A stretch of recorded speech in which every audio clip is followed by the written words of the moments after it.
"They took my husband while he was dropping our daughter at school," a sobbing Alina Castillo told a local news crew.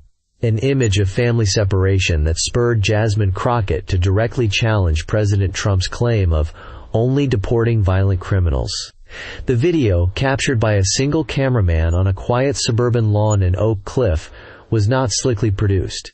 It was raw, unsteady, and heartbreakingly real. Within an hour, the clip was no longer just a local Dallas story. It was a digital wildfire. The initial broadcast on the evening news was clipped and uploaded by the station. And from there, it multiplied. It appeared on Twitter, on TikTok, on community Facebook groups. Each share adding a layer of outrage. Cable news producers, always hungry for visceral content that cut through the political noise, saw gold. By midnight, Alina Castillo's anguished face was on a loop, the chyron beneath it flashing. "Father of U.S. citizen detained at daughter's school." The image of the empty passenger seat in the family's minivan, where 7-year-old Sophia had been sitting just moments before her world was shattered, became the defining symbol of a policy that had, until that moment, been just an abstraction. 3 days earlier, the policy had been born in the roar of a crowd. Under the hot Arizona sun, President Donald Trump stood before a sea of cheering supporters. The confidence radiated from him, a physical force that seemed to push back the desert heat. He was in his element, feeding off the energy. His speech a mix of campaign promises and sharp-edged declarations. He had come to announce his latest executive order, a cornerstone of his second-term agenda. He leaned into the microphone, his voice booming across the airfield. "For too long, the radical left has used our laws to protect criminal aliens," he declared, the crowd responding with a chorus of boos. "They catch these people, these murderers, these drug dealers, and they release them right back onto our streets. It's called catch and release. It's a disgrace." He paused, letting the crowd's anger build before delivering the solution. "Well, starting today, catch and release is dead. I have just signed the Homeland Security Swift Removal Initiative. We are taking the handcuffs off our brave ICE and Border Patrol agents." The crowd erupted. This was the red meat they had come for. "From now on," Trump continued, his voice rising, "when we catch them, we don't release them. We deport them. Immediately. No more delays. No more nonsense from activist judges." He painted a picture of a nation under siege, and of himself as the only one with the courage to act. He dismissed any potential criticism before it could even be leveled. "Oh, you'll hear the fake news cry about it. You'll see the liberals weep. Let them weep. We are putting America first, and we are making our country safe again." He smiled, a picture of absolute certainty. To him, the issue was simple, a matter of good versus evil, and the people he was targeting were faceless threats, not community members, not fathers, not taxpayers. Hundreds of miles away, in her Dallas district office, Congresswoman Jasmine Crockett watched a clip of the rally on her laptop. The sound was off, but the visuals told her everything she needed to know. The cheering crowd, the triumphant posture of the president, the bold, block-lettered signs. It was a scene she had witnessed countless times. Her chief of staff, David Chen, a perpetually tired-looking man in his late 30s who had mastered the art of calm in a storm, stood beside her desk holding a tablet. On it was the freshly released text of the executive order. "The language is intentionally vague," David said, pointing to a specific clause. "In cases where an alien is deemed, at the discretion of the arresting officer, to pose a potential risk to public safety or national morale." What does national morale even mean? Jasmine didn't look up from her screen. Her face was set, her eyes narrowed. The former public defender in her was dissecting the order, not as a politician, but as a litigator, looking for the inevitable weak point, the overreach, the constitutional tripwire. "It means whatever they want it to mean, David. That's the point." She finally looked at him, the noise of the rally a distant, tinny echo from her speakers. "This isn't about targeting felons. They already have the authority for that. This is a blank check. This is designed to create chaos and fear. They're going to use it to sweep up anyone they can get their hands on. People with traffic tickets from a decade ago. People whose only crime was coming here for a better life and keeping their heads down. She stood up and began to pace the small office, the city lights of Dallas twinkling outside her window. "They'll start in the border towns," she murmured, thinking aloud. "Then they'll move into the bigger cities. Houston, Los Angeles, right here. They'll want a test case, someone who looks unimpeachable on paper to prove the system works." She stopped pacing and faced David. Her voice was low, but carried an intensity that made him straighten up. "Get our contacts at the legal aid societies and the immigration rights groups on a conference call for tomorrow morning. I want to prep them, and I want you to start drafting a template for an emergency stay petition. We're going to need it. This isn't a question of if, it's a question of when, and it's going to happen here." She was not just reacting to the news. She was preparing for a battle she knew was already on its way to her doorstep. The when arrived on a bright, sunny Tuesday morning. Mateo Castillo began his day the same way he had for the past 15 years. He woke at dawn, the smell of coffee already filling the small, tidy home he shared with his wife, Alina, and their 7-year-old daughter, Sofia. Mateo was a man of routine and quiet dedication. His restaurant, Castillo's Kitchen, wasn't fancy, but it was an institution in their corner of Dallas. It was the place you went for comforting enchiladas on a tough day, the place where local Little League teams celebrated their victories, the place Mateo knew his customers by name, by their orders, and by their stories. He had come to Texas from Mexico with his parents as a teenager, and over 25 years he had built a life. He paid his taxes, sponsored local events, and was a deacon at his church. He was, by every measure except one, a model American. After breakfast, he walked Sofia to the family's minivan for the short drive to her elementary school. It was their special time. They'd practice her spelling words or sing along badly to the radio. That morning, Sofia was excited about a drawing she had made of their family outside the restaurant. "It's for show and tell, Papi," she said, carefully placing the drawing in her backpack. "It's the most beautiful drawing I have ever seen, mija," Mateo said, smiling as he pulled into the school's drop-off lane. He leaned over and kissed her forehead. "Have a great day. I love you." "Love you too, Papi," she chirped, hopping out of the van and running towards the school entrance. Mateo watched until she disappeared inside, a familiar warmth spreading through his chest. As he shifted the van into drive, a black SUV without markings pulled up, blocking him in. 2 men in dark suits and sunglasses got out. They didn't rush. They moved with a calm, bureaucratic authority that was somehow more terrifying than aggression.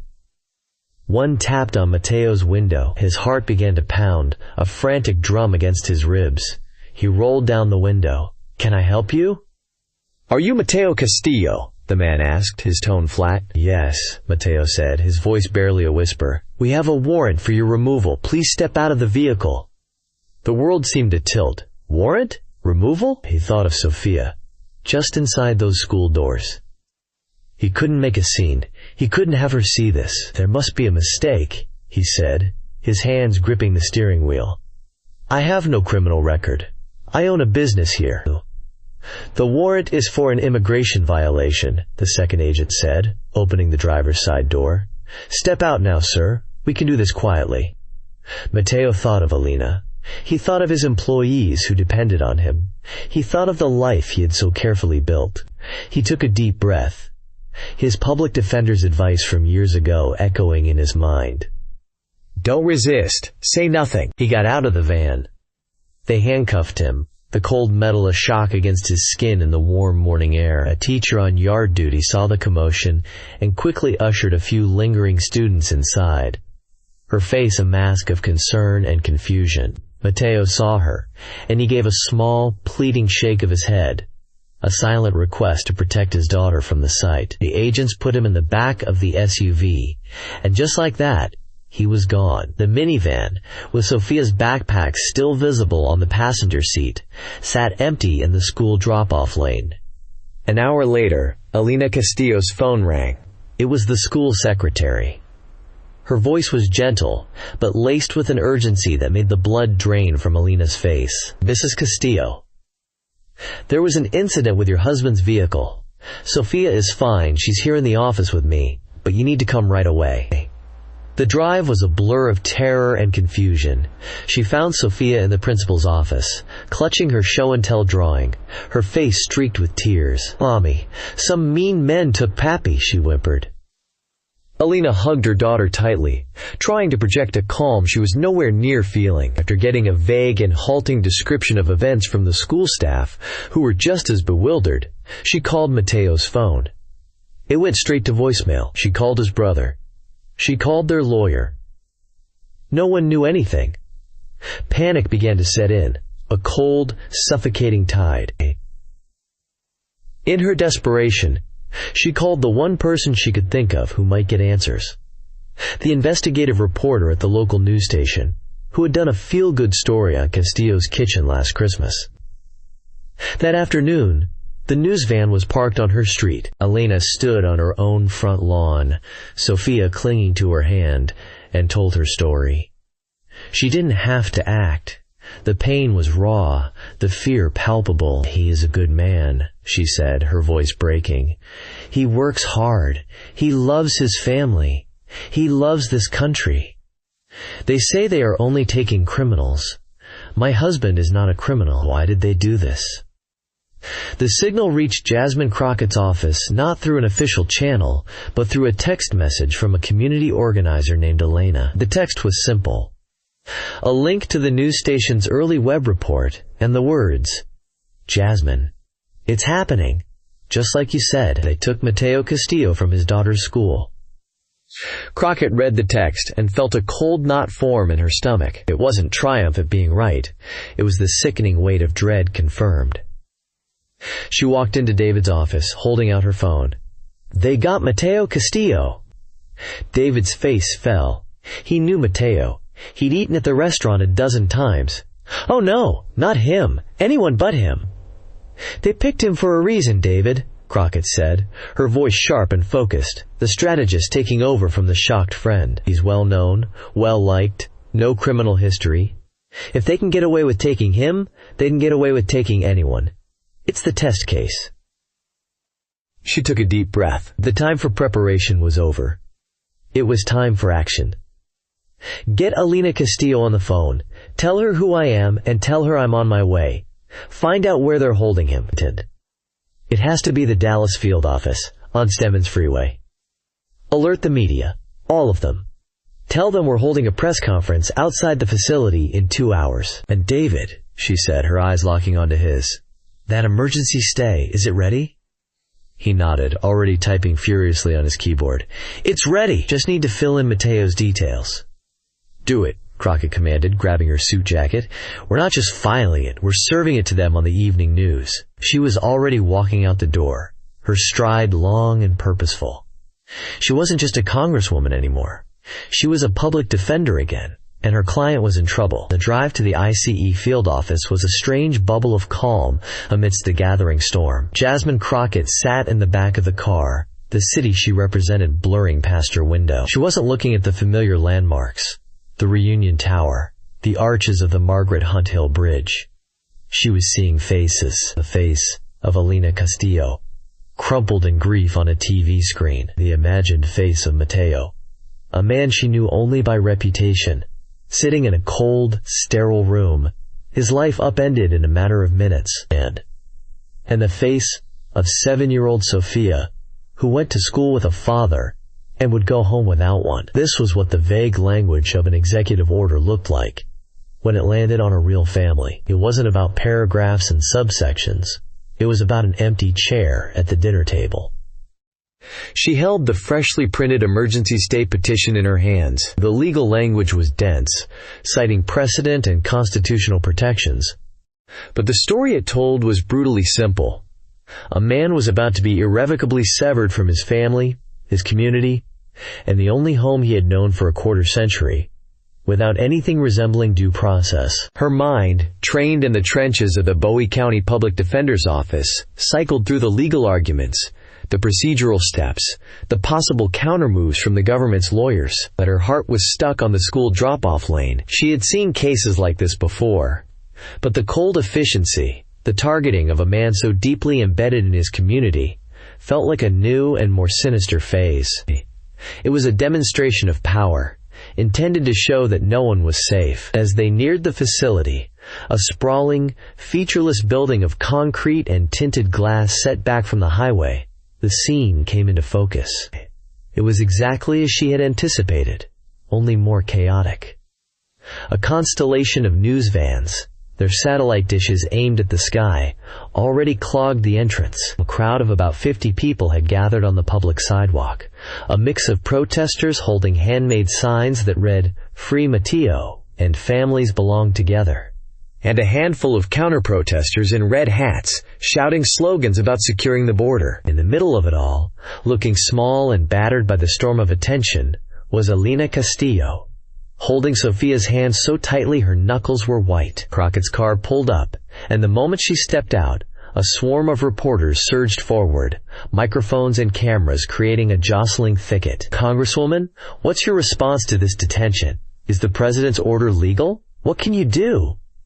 She ignored them all. Her eyes were locked on Elena. With a quiet authority that seemed to part the sea of media, she made a direct path to the distraught woman. David flanked her, running interference. "Elena," Jasmine said, her voice cutting through the noise, low and clear. "I'm Jasmine Crockett. I'm so sorry this is happening. I'm here to help. We are going to fight this." Elena looked up, her eyes red-rimmed and full of a desperate hope. "They won't tell me anything," she whispered. "They won't let me see him." Jasmine put a reassuring hand on her shoulder. Then she knelt, bringing herself down to eye level with Sophia, who was hiding behind her mother's leg. The little girl clutched the same drawing of her family she had taken for show and tell. "Hi, Sophia," Jasmine said softly, as if they were the only two people there. "My name is Jasmine. I know you're very scared right now, but I want you to know that your daddy is a very brave man, and we're all going to be very brave for him, okay?"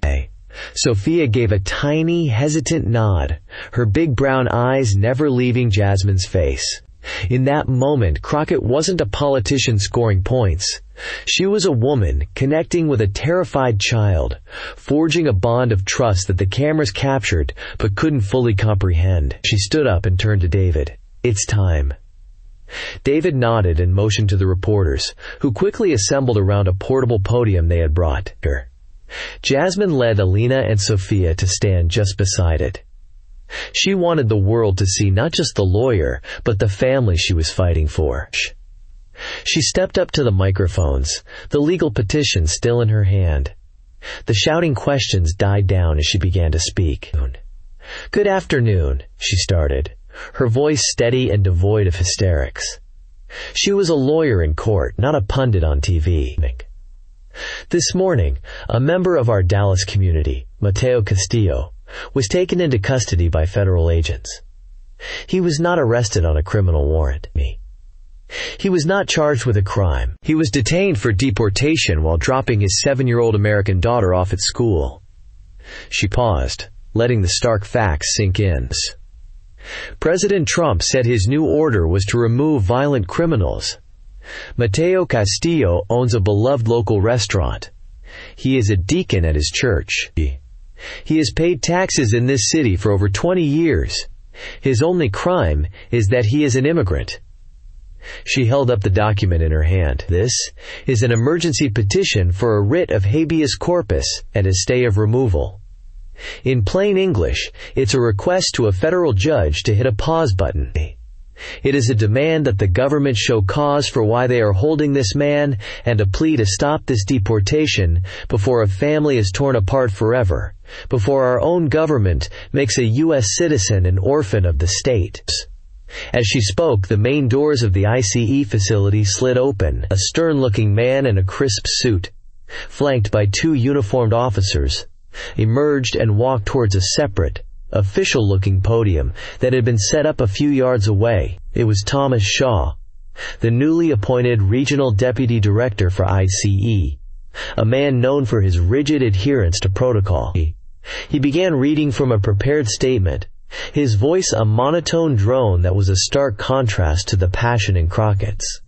U.S. Immigration and Customs Enforcement is carrying out its mission to enforce federal law as directed by the executive branch, Shaw stated. not making eye contact with anyone. The Homeland Security Swift Removal Initiative has proven to be an effective tool in enhancing the safety and security of our communities. We do not comment on the specifics of ongoing enforcement actions. A reporter yelled out, "Congresswoman Crockett, your response to the deputy director's statement?" This was the moment. Crockett didn't address the reporter. She turned her body slightly, directing her words, her fire, straight at Deputy Director Shaw. He momentarily looked up from his papers, caught off guard. "Deputy Director," she called out, her voice ringing with the clarity of a bell. "The President calls this efficiency. But the people who eat at Mateo's restaurant? The people who go to his church? The people whose children play with his daughter? His neighbors. They call him a father. They call him a friend. They call him one of their own."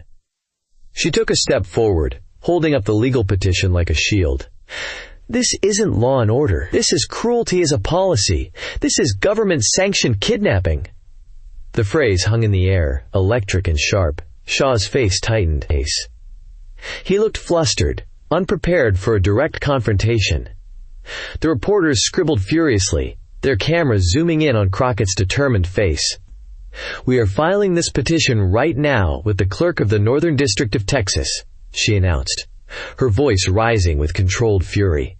"And we expect the Department of Homeland Security and every one of its agents to honor the rule of law, not the whims of one man. Your men had a warrant to remove a man, but we have the Constitution on our side. We will see you in court."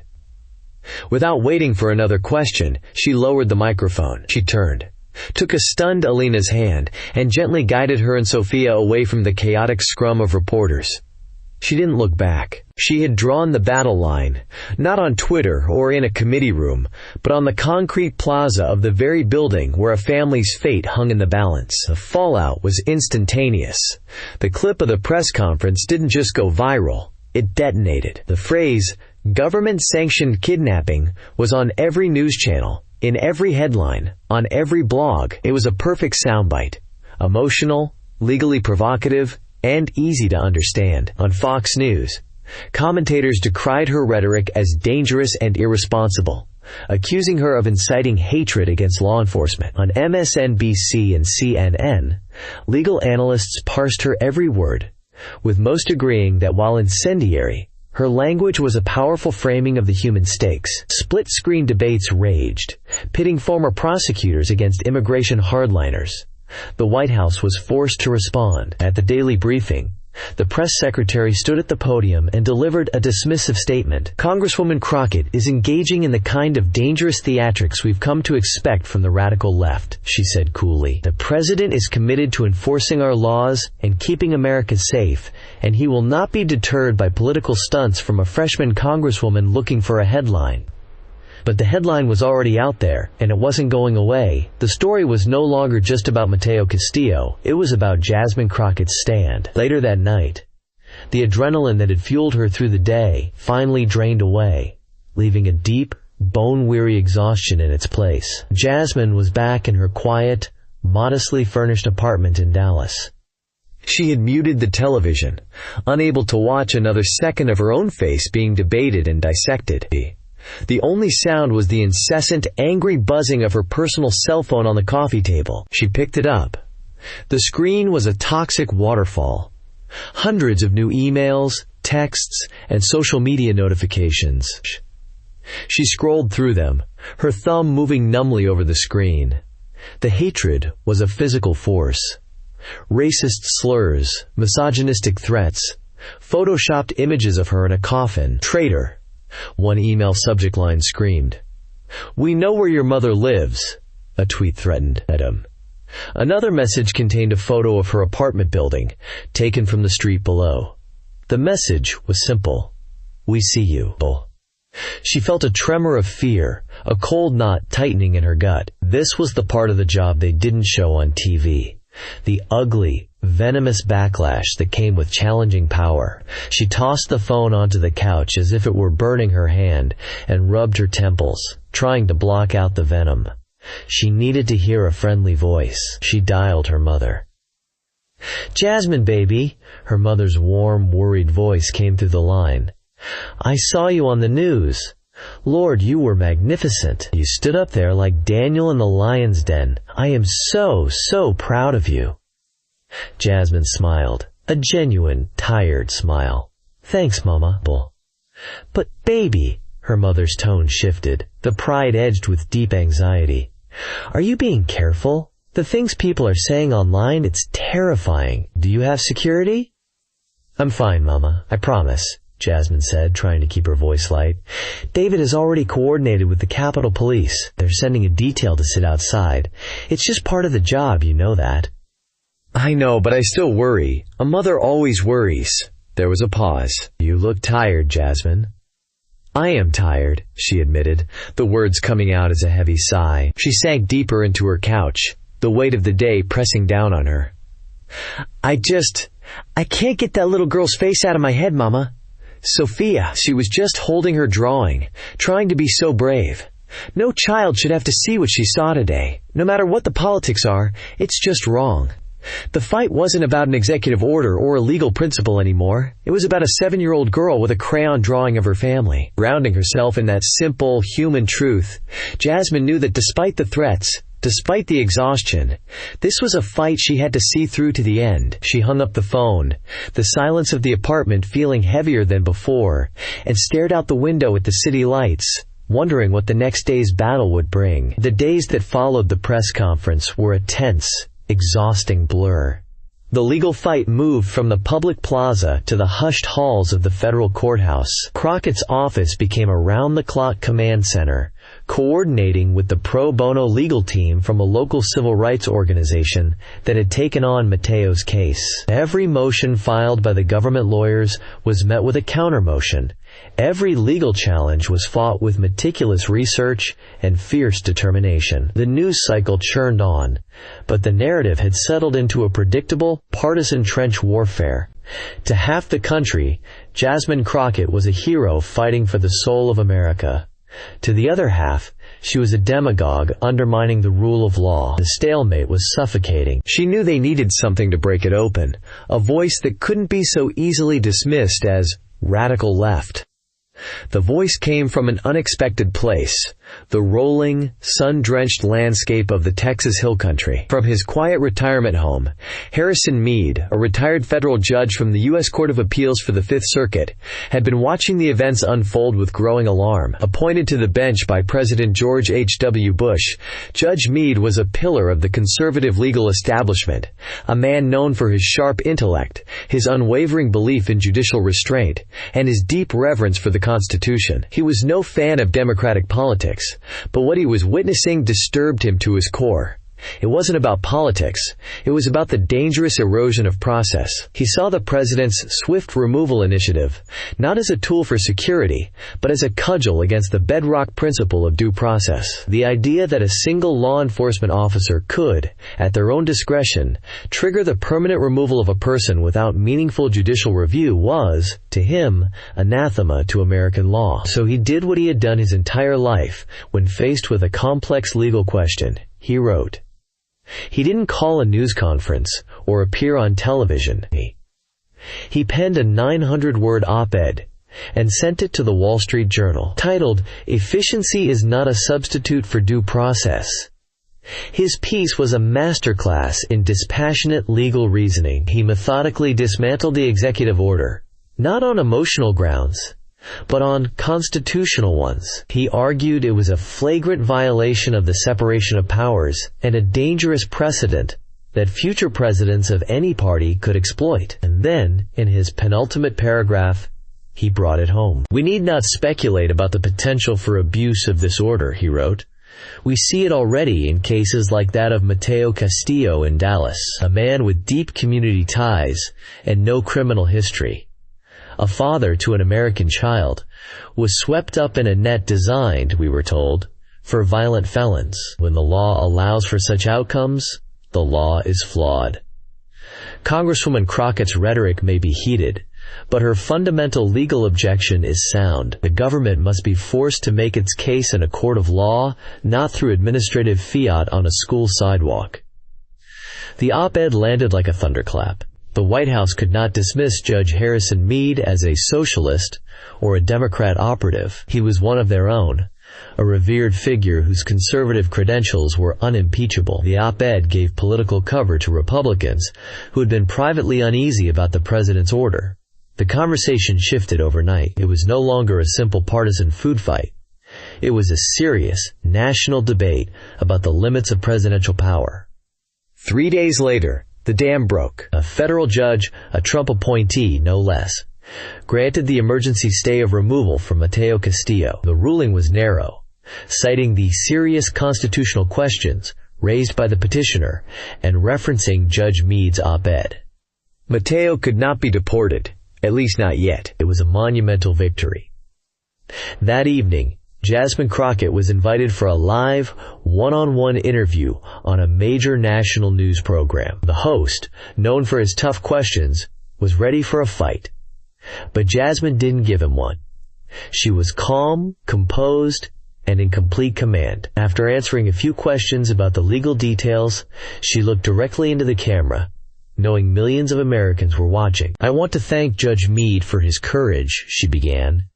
"He reminded us that patriotism isn't about blind loyalty to a party or a person. It's about loyalty to the Constitution and the principles it stands for." And this was never just about one man, Mateo Castillo, or his wonderful family. It's about the principle that the power of our government must have limits. It's about a fundamental question.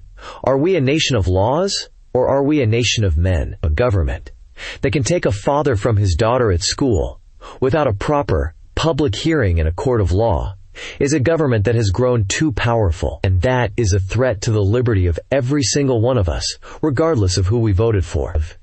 She had defined the stakes, elevating the fight from a single case to a universal principle of American freedom. She had won the argument not just in the court of law, but in the court of public opinion. 1 week after the interview, the pressure became too much for the administration to bear. Facing a losing legal battle and a fractured political narrative, ICE released Mateo Castillo on bond pending a full immigration hearing, a process that would now unfold over months and years, not hours. The reunion outside the same concrete building where the ordeal began was the emotional inverse of the first press conference.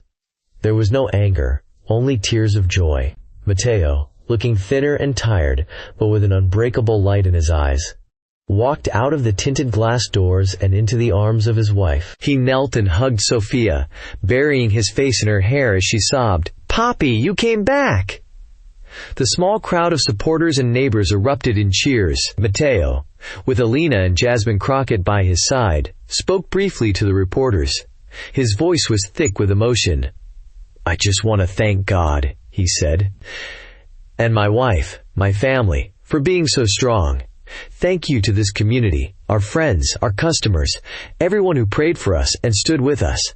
And thank you, Congresswoman Crockett. You fought for us. You fought for my family." He pulled a slightly crumpled piece of paper from his pocket. It was Sophia's drawing of their family. He held it up for the cameras. "This is why we fight," he said. "For this." 3 weeks later, the news cameras were gone, and the national attention had moved on to the next crisis. But the echo of the fight remained. At the Southern Methodist University Dedman School of Law, a third-year law student named Isabella Garcia walked into the office of the director of the school's legal aid clinics. Isabella, a brilliant student, was at the top of her class and had already accepted a lucrative offer to join a prestigious corporate law firm in Houston after graduation. "Professor," she began, sitting down opposite the director, "I need to talk to you about my placement for next semester." "Of course," Isabella said. "Is there an issue with the firm?" the professor asked, surprised.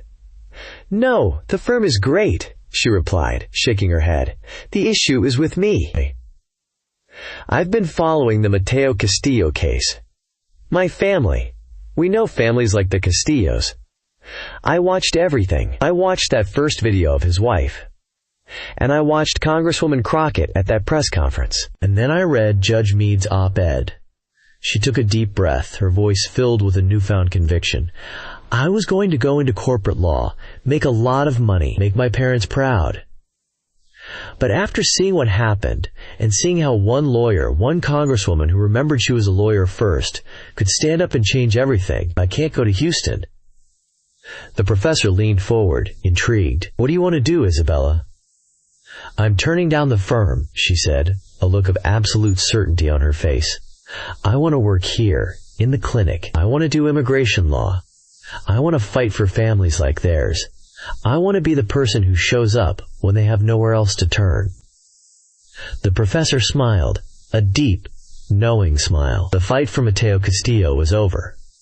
But for Isabella Garcia, and for the countless others she would one day represent, the fight had just begun. A single act of courage had not only saved a family, it had ignited a flame in the next generation, creating a lasting echo that would resonate long after the headlines had faded. What does it truly mean to be a nation of laws? And what happens when one person decides to stand up and demand that answer? Let us know your thoughts in the comments below. And don't forget to subscribe for more stories of courage and conviction.